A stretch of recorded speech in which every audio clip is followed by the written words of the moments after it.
Hey y'all, how you doing today? Look what I've got. I am making my grandson Wyatt, who harvested a turkey. I'm making him some turkey fingers, I guess you could call them, from the breast of the turkey. And I've already got started, but I'm gonna tell you the way I've cooked them. First of all, if you have my book, Happiness is Homemade, I hope you do. If you don't, Happiness is Homemade, you can go order it on Amazon. I'll put the link above.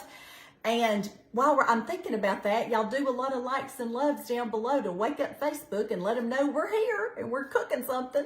But anyways, I'm going to make it like I make my Southern Parmesan chicken. And it's on page 52 of Happiness is Homemade, y'all. And it's my Southern Parmesan chicken. And I'll put the recipe above in the description, okay? Or below in the